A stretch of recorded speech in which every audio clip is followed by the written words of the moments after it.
राधे राधे। जय गुरुदेव। सभी संत महापुरुषों के चरणों में कोटि कोटि नमन। कहीं मैंने कथा में सुना और पहले भी सुना है, आप सबने सुना होगा कि राधा और कृष्ण एक ही हैं। इनका स्वरूप अलग किया गया है लेकिन इनकी आत्मा एक ही है। ये एक दूसरे में वास करते हैं। कान्हा के हृदय में राधा रानी का वास है और प्राण है राधा रानी हमारे कान्हा जी की। तो कहीं ना कहीं ये देखने को मिलता है कि जब दोनों एक हैं तो ये फिर अलग अलग स्वरूप कैसे हैं। माफ़ी चाहेंगे क्योंकि ये मति अनुसार जो हमने कथा में सुना तो उससे थोड़ा सा हमने भी मंथन किया, विचार किया और कुछ ना कुछ भाव निकाले अपने भाव से। तो उसमें देखने को मिलता है कि कृष्ण हमारे सांवले सलोने हैं। उनके बायंग में जो राधा रानी हैं वो कितनी खूबसूरत हैं।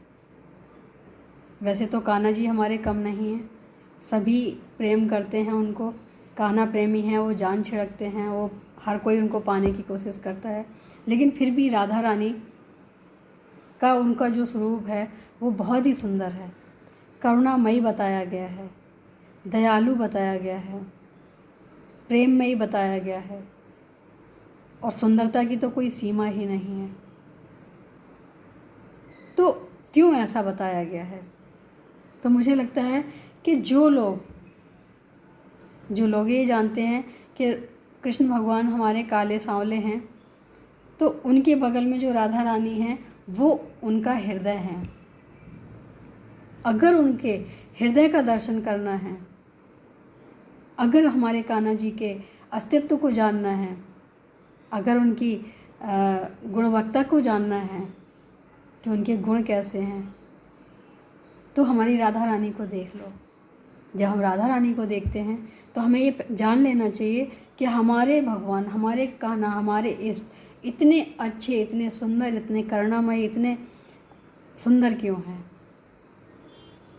क्योंकि राधा रानी उनका हृदय है, उनका हृदय का दर्शन करवाती हैं। वैसे तो उनकी हर लीला में कोई ना कोई दर्शन होता है, लेकिन इस लीला में ये दर्शन है कि राधा रानी की सुंदरता माने कृष्ण की ही हृदय की सुंदरता है। सुंदर छवि का दर्शन करवाती हैं। वो कैसे हैं ये हमें राधा रानी को देख के पता चलता है। कितने करुणामयी हैं ये हमें राधा रानी को देख के पता चलता है। करुणा के सागर हैं, सुंदरता की कोई मिसाल नहीं है कि हम किसकी उपमा दें उनके ऊपर।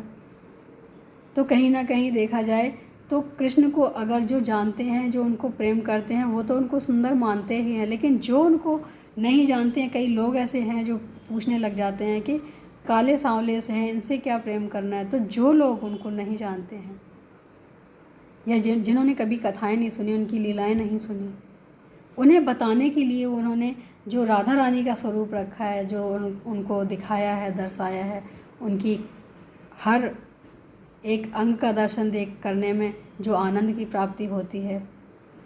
राधा रानी कैसी हैं, कैसी लगती हैं, कहाँ उनका वास है और भगवान खुद उनके चरण दबाते हैं। तो क्या उनकी खास ऐसी बात है? तो वो चीज़ें देखने को मिलती हैं कि राधा रानी की सुंदरता भगवान से ही जुड़ी है।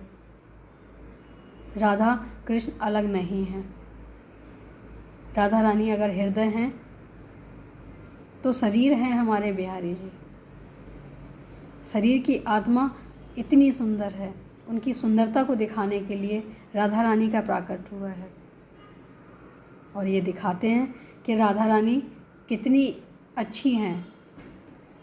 यानी हमारे कान्हा जी का हृदय कितना अच्छा है, उजला हृदय है, श्वेत हृदय है, गुणों से भरा हुआ हृदय है, करुणा से भरा हुआ हृदय है।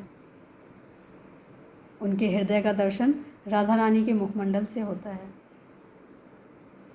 इसीलिए कहा गया है कि जो राधा राधा बोलता है उनके पीछे पीछे कान्हा भागते हैं।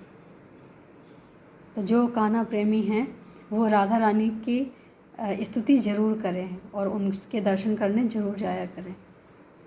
बहुत जल्दी उनकी कृपा प्राप्त होती है। राधा रानी की कृपा अगर हो जाए तो कान्हा जी बहुत जल्दी रीझ जाते हैं, और उनको रीझना ही पड़ता है, क्योंकि पहले राधा रानी को हमने रिझा लिया है, मना लिया है। उसके बाद तो हमें कान्हा जी बहुत सरलता से मिल जाते हैं। पहले राधा रानी के चरणों में जाना चाहिए, राधा रानी को मनाना चाहिए। ज़िंदगी में कुछ अच्छा करने के लिए कुछ बहुत अच्छा करना पड़ता है। तो अगर हमें बहुत कुछ अच्छा करना है तो राधा रानी के दरबार जाएं, राधा रानी से अपनी स्थिति रखें कि हमें कान्हा जी का प्रेम मिले, उनके चरणों की भक्ति मिले। वो इतनी कृपालु हैं, इतनी दयालु हैं कि वो बिना दिए रहेंगे नहीं। हमें वो हर चीज़ की प्राप्ति होगी जो हम चाहते हैं। बस राधा रानी के शरणागत हो जाओ। एक बार राधा रानी से प्रेम करके देखो, कान्हा जी से अपने आप हो जाएगा। आज के लिए इतना ही। राधे राधे, जय गुरुदेव।